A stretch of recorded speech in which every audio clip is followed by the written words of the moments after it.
حالانکہ سرکار مدینہ صلی اللہ علیہ وسلم کا مقام کتنا بڑا ہے، آپ کا درجہ کتنا بڑا ہے، اس کے باوجود اللہ کی مخلوق کی خدمت فرماتے تھے۔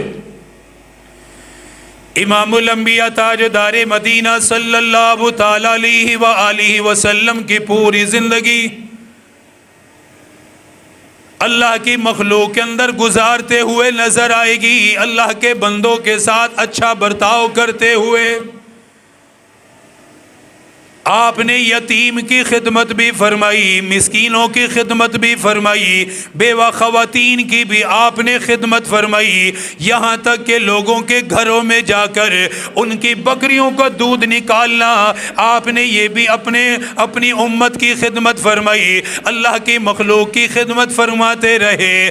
آپ کو گالیاں دینے والے، آپ کے ساتھ بدتمیزی کا برتاؤ کرنے والے، ان کا وزن اٹھا کر بھی سرکار مدینہ صلی اللہ تعالی علیہ وآلہ وسلم خود چلا کرتے تھے۔ آپ نے لوگوں کو اللہ کے لیے کھلایا، لوگوں کو اللہ کے لیے پلایا، کھانے میں بھی مدد فرمائی، ان کے پینے کے اندر بھی مدد فرمایا کرتے تھے، مالی اعتبار سے بھی بڑی خدمت کیا کرتے تھے۔ ایک سائل بارگاہ رسالت میں حاضر ہوا، عرض کرنے لگا، یا رسول اللہ صلی اللہ تعالی علیہ وآلہ وسلم، میرا قبیلہ مسلمان ہو گیا، ہمارے لوگوں نے کلمہ پڑھ لیا، آپ پر وہ ایمان لا چکے ہیں، لیکن ان کے حالات بڑے برے ہیں، کھانے کے لیے کچھ نہیں، پینے کے لیے کچھ نہیں، بڑے برے حالات سے گزر رہے ہیں۔ آقا ہماری مالی معاونت فرما دیجئے، ہماری خدمت کر دیجئے۔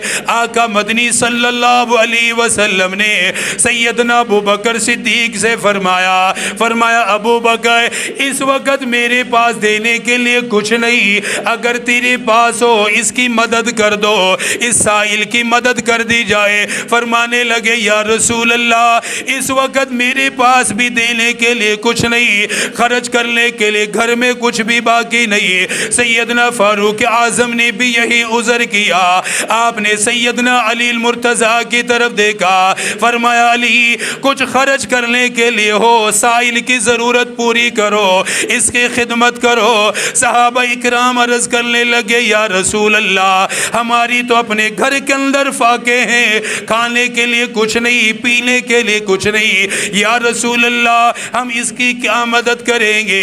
ایک یہودی قریب میں سارا منظر دیکھ رہا تھا، وہ یہودی قریب آ گیا، قریب آ کر کہنے لگا، میں نے آپ کی فکر کو دیکھا، آپ کے تڑپنے کو دیکھا، ایک سائل نے آپ سے خدمت کا سوال کیا، ایک سائل نے مالی معاونت کا سوال کیا، آپ کے چہرے کی پریشانی کو میں نے دیکھا، آپ کے تاثرات کو میں نے دیکھا، آپ ان کے حالات سے کتنے پریشان ہو گئے، اپنے صحابہ سے تعاون کے لیے فرما رہے ہیں، لیکن ان کے پاس بھی دینے کے لیے کچھ نہیں۔ وہ یہودی کہنے لگا، اگرچہ میں آپ پہ ایمان نہیں لایا، آپ کی نبوت کو میں نہیں مانتا، آپ کی رسالت کو میں نہیں مانتا، لیکن آپ کی تڑپ کو میں نے دیکھا، میں معاونت کرنے کے لیے تیار ہو، میں خدمت کرنے کے لیے تیار ہو، آپ مجھ سے معاونت لے لیجئے، میں آپ کو 1000 درہم دینے کے لیے تیار،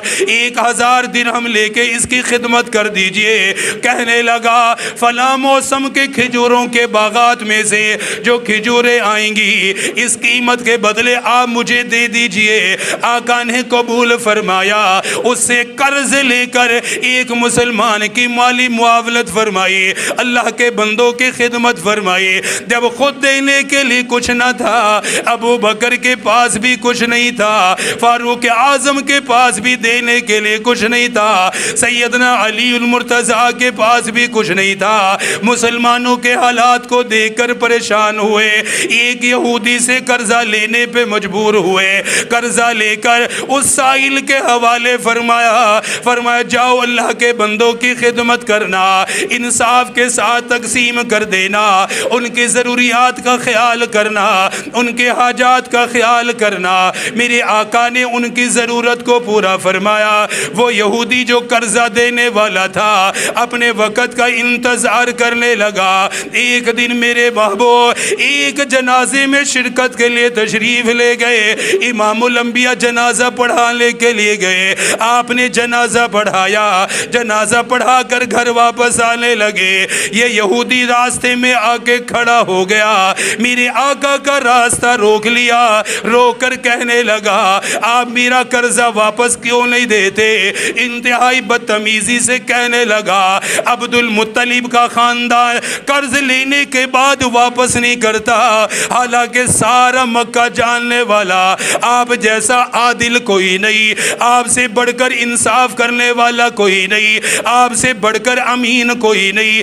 جوش دلانے کے لیے کہنے لگا، غصہ دلانے کے لیے اس نے بدتمیزی کی، کہنے لگا آپ نے میرا قرضہ کیوں نہیں دیا؟ میرے آقا خاموش ہو گئے۔ سیدنا فاروق اعظم جلال میں آ گئے، اپنی تلوار کو میان سے نکالا، فرمانے لگے او ظالم، اس پیغمبر کے سامنے ہمیں اونچی آواز سے بات کرنے کی بھی اجازت کوئی نہیں، بلند آواز سے بولنے کی بھی اجازت کوئی نہیں۔ تو نے راستہ کو روک کر، راستے میں روک کر اتنے سخت الفاظ کہے، میں تیری گردن اڑا دوں گا۔ میرے آقا فرمانے لگے اے عمر ہمارا یہ طریقہ کوئی نہیں، ہمارا یہ سلسلہ کوئی نہیں۔ فرمایا جس نے قرض لیا اچھے طریقے سے قرض کو ادا کرے، اور جس نے دینا ہے اچھے طریقے سے ادا کرے، جس نے لینا ہے آسان طریقے سے مطالبہ کرے۔ فرمایا اے عمر ڈرانے کی ضرورت کوئی نہیں، اسے کسی قسم کی دھمکی دینے کی ضرورت کوئی نہیں۔ فرمایا اسے اپنے پاس ساتھ لے کر جاؤ اور جاؤ بیت المال میں دے کر آؤ، اگر بیت المال میں کھجوریں آ گئی ہو قرض کی صورت میں اس کی کھجوریں ادا کر دو۔ حالانکہ اپنی ذات کے لیے قرضہ نہیں لیا تھا، وہ تو امداد کے لیے قرضہ لیا کہ مسلمانوں کی مالی حالت بری تھی یہودی سے، اور مقررہ وقت ابھی وقت بھی پورا نہیں ہوا تھا، جو اس نے وقت دیا تھا وہ ابھی پورا نہیں ہوا، اس میں تو بہت دن باقی تھے۔ اس کا مقصد تو کچھ اور تھا کہ وہ غصہ دلانا چاہتا تھا، وہ سرکار مدینہ صلی اللہ علیہ وسلم کو دیکھنا چاہ رہا تھا کہ اگر کوئی آپ سے جہالت کا برتاؤ کرے تو آپ کیسا برتاؤ کرتے ہیں، کیونکہ یہودی ہے، آسمانی کتابوں کا پڑھا ہوا تھا۔ سیدنا فاروق اعظم جب جلال میں آئے تو میرے آقا نے منع کیا، فرمایا نہ، ڈانٹنے کی اجازت کوئی نہیں ہے، جھڑکنے کی اجازت بھی کوئی نہیں ہے، اسے لے جاؤ، اس کا جو قرض ہے کھجوریں ہیں وہ ادا کرو، اور سنو ساتھ ہی فرمایا 2.5 من کھجوریں اسے اضافی دے دو،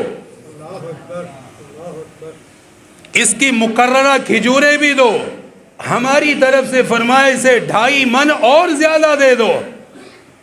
حضرت عمر حیران ہو گئے، یا رسول اللہ ایک تو بدتمیزی کر رہا ہے، کوئی سیر 2 سیر نہیں، 4-5 سیر نہیں، 2.5 من اضافی، وہ کس لیے؟ فرمایا وہ 2.5 من اس لیے ہیں کہ تو نے تلوار نکالی تو بیچارہ ڈر گیا تھا، یہ تو سمجھ گیا تھا بس میں تو گیا اب، تو اس کے اندر جو ڈر پیدا ہوا تھا ہماری وجہ سے، فرمایا اس کے بدلے میں اسے 2.5 من کھجورے اور دو ہماری طرف سے۔ اسے لے کر گئے، وہاں بیت المال کھجوروں سے بھرا ہوا تھا، اللہ پاک نے بہت کھجوریں دی، اس کی مقررہ کھجوریں بھی اس کو دی، 2.5 من بھی اسے دی۔ حضرت فاروق اعظم فرمانے لگے او بدتمیز دیکھ تیرا رویہ کیا تھا اور میرے آقا کا حسن سلوک کیا ہے، تو نے کس انداز سے اور جنازے میں روک کر بات کہی ہے۔ اس لیے بات کرنی ہو تو کوئی موقع بھی دیکھنا چاہیے کہ یہ موقع بات کرنے کا ہے بھی کہ نہیں ہے۔ تو جنازے میں روک کے کھڑا ہوا ہے اور وہاں بدتمیزی کے ساتھ اپنا قرض مانگ رہا ہے، اور پیارے آقا کتنے آسان انداز سے تجھے قرض واپس کر رہے ہیں۔ اب وہ یہودی کہنے لگا کہ عمر تو مجھے نہیں جانتا، تو مجھے نہیں جانتا. فرمایا میں نہیں جانتا, میں تو تجھے پہلی دفعہ ملا اور تجھے دیکھ کے پتہ لگ رہا ہے کہ تیرا اخلاق ٹھیک نہیں ہے. کہنے لگا نہیں, اخلاق کی بات نہیں ہے, بات اصل میں یہ ہے کہ میں نے آخری نبی کے اوصاف کتابوں میں پڑھے ہوئے ہیں.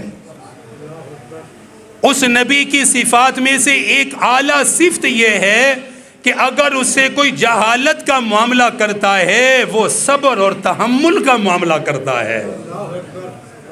اس کا اخلاق جاہل کی جہالت سے بھی بلند ہوتا ہے.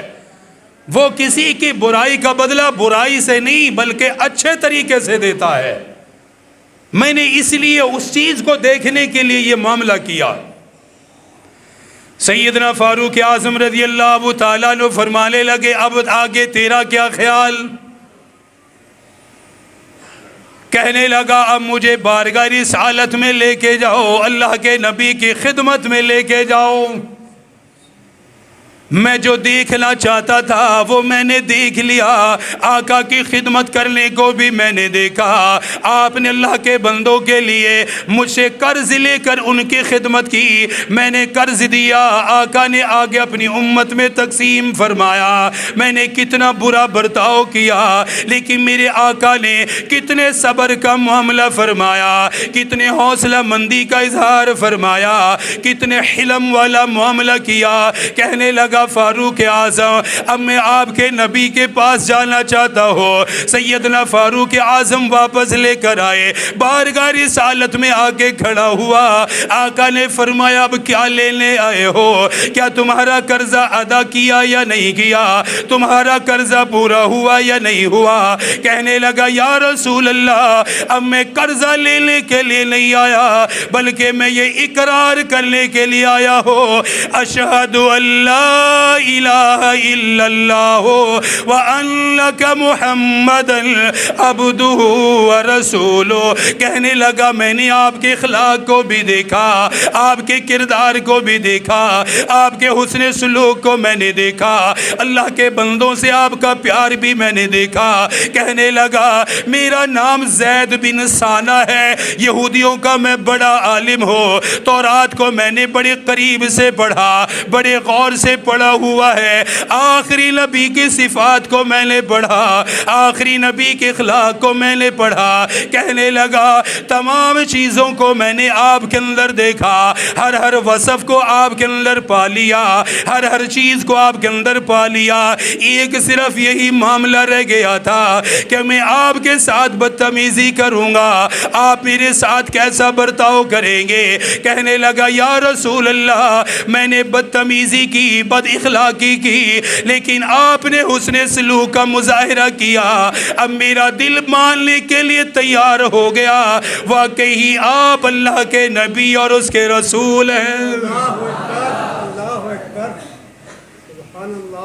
میرا جو مقصد تھا وہ پورا ہو گیا, میرا جو کام تھا وہ پورا ہو گیا. میں نے دیکھ لیا اور میں نے ایسا جان بوجھ کر کیا آپ کو دیکھنے کے لیے. آپ نے جب یہ برتاؤ کیا اب میرا دل کہتا ہے اشہد اللہ الہ الا اللہ و اشہد انک محمد رسول اللہ. کلمہ پڑھ کے مسلمان ہو گیا.